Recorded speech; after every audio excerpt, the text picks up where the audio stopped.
আমি তোমাদের সঙ্গে শেয়ার করবো একটা ইউনিক ঘটনা, যেটা সিনেমাটা দেখলাম আমি গতকাল রাতে। তো সিনেমাটা আমার এর আগে দেখা নেই, কারণ সিনেমাটার বয়স মোটামুটি 1 থেকে 1.5 বছর হয়ে সিনেমা রিলিজ হয়েছে।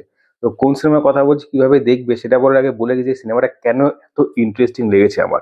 সিনেমাটার মধ্যে না একটা অদ্ভুত একটা মানে টপিক দেখলাম, যেটা কিন্তু বেসিক্যালি এইসব টপিক হয়তো আমাদের মানে নর্মালি ইন্ডিয়াতে, সে সাউথ ইন্ডিয়া হোক নর্থ ইন্ডিয়া হোক, সেই ব্যাপারে কথা বলছি, মানে নর্মালি টোটাল ইন্ডিয়ার কথা বলছি, যে ইন্ডিয়ান সিনেমাতে এই ধরনের টপিক খুঁজে মানে দেখা পাওয়া পাওয়া যায় না। এটা বেসিক্যালি যদি হলিউড সিনেমা হতো তো এটা কম্পালসারি আমার মনে হতো নর্মাল ব্যাপার, কিন্তু যেহেতু ইন্ডিয়ান সিনেমাটা দেখানো হচ্ছে টপিকটা, সেটা কিন্তু একটা ইউনিক ব্যাপার লেগেছে। টপিকটা হচ্ছে সেক্স নিয়ে। সেক্স নিয়ে কেন বলছে, এতটা হাইপার কেন, মানে এতটা এইভাবে কেন কথা বলছে, এটা মনে হতেই পারে। কথাটা বলার কারণ হচ্ছে যে এই ধরনের যে অসুখ হতে পারে, এটা হয়তো সিনেমা না দেখে জানতে পারতাম না, বাট আদৌ আছে কিনা সেটা আমার জানা নেই। বাট একটা অদ্ভুত টপিক নিয়ে করা হয়েছে এই সিনেমাটা। সিনেমা দেখানো হচ্ছে যে একটি মেয়ে যার নাকি ওভার সেক্স ড্রাইভ করার একটা মানে রোগ রয়েছে। এটা মেন্টাল রোগ, মেন্টালি বলা যেতে পারে, যেটা কারণ মেন্টালি রোগ কিন্তু অনেক ধরনের হতে পারে। এই সেক্সের ব্যাপারটা কিন্তু একটা মেন্টাল রোগ তার। কারণ তার এই রোগে কি হয়, তার ছোটবেলা থেকে এতটাই স্ট্রেস পেয়েছে যে সে ছোটবেলা থেকে এতটাই বঞ্চিত হয়েছে, এইসব চাপা পড়তে পড়তে নিজের মধ্যে একটা হরমোনাল ইমব্যালেন্স তৈরি হয়েছে, যার জন্য তার নর্মাল মেয়েদের থেকে তার হরমোন যে নিষ্ক্রিয় মানে শরীরে বেরোয় সেটা বেশি বেরোয়। তার জন্য কি হয়, একটা সময় এমন আসে যে তার সেক্স করতে ইচ্ছা, সেটা কে তার সঙ্গে সেক্স করছে বা সে কার সঙ্গে সেক্স করছে সেটা বড় কথা নয়, কিন্তু তার সেই সময়টা সেক্সের দরকার হয়, সেই তার জন্য সে যে কোনো পুরুষের সাথে শুয়ে পড়তে পারে। তো এই ধরনের অদ্ভুত টপিক যখন দেখতে দেখতে মানে দেখছি যে এই ধরনের টপিকে সিনেমাটা হয়ে যেত, সত্যি কথা বলতে প্রথমে একটু অন্যরকম লাগছিল, বাট শেষটা দেখে জাস্ট চোখ দিয়ে জল বেরিয়ে আসলো, মানে এরকমও হতে পারে। তো সিনেমাটা এতটা সুন্দর লেগেছে। কি সিনেমা কথা বলছি, সিনেমার নাম হচ্ছে মঙ্গলবারম। এটা হচ্ছে সিনেমার মেন নাম।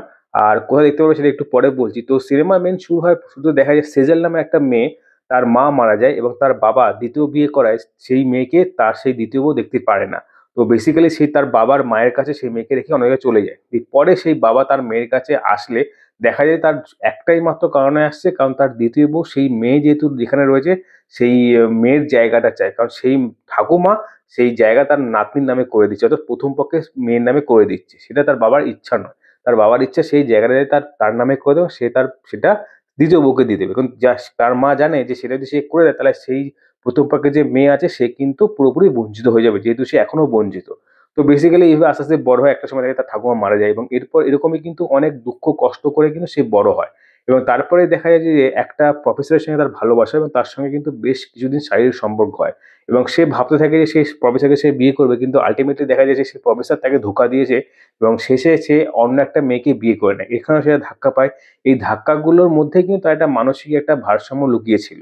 তো বেসিক্যালি একটা সময় দেখা যায় যে সারা গ্রামে রটে যায় যে সে পর পুরুষ, যে কোনো পুরুষ, কোনো মানে বাছাই না, কিন্তু সে কিন্তু কোনো রকম সেক্স ওয়ার্কার না, মানে কোনো যৌনকর্মী নয় সে। সে কিন্তু এটা তার একটা রোগ, যার জন্য সে সব জায়গায় শুয়ে পড়ছে। এবার এই রোগটা আসলো কোথা থেকে কেউ জানে না। এবার কি হয়, একটা সময় দেখা যায় গ্রামের মধ্যে একটা ঘটনা ঘটে যায় যে সে নাকি এরকম কাজ করে বেড়াচ্ছে যেটা কিন্তু কারোর পছন্দ না। তো এটা পরে কি দেখা যায় যে তাকে একটা কুয়ো থেকে তার মৃতদেহ উদ্ধার করা হয় এবং তারপরে দেখা যায় যে একটা সময় যে গ্রামের এক এক করে অনেকজন মারা যাচ্ছে এবং তার আগে দেয়ালে কিছু লিখে দেওয়া হচ্ছে এবং কে এই খুন করছে সেইটা, সেই খুনের কিনারা করার জন্য চলে আসে একজন পুলিশ অফিসার। তো শেষমেশ দেখা যায় যে একজন ভূত, মানে এই সেজাল যে মারা গেছে তার আত্মাই কাজটা করছে।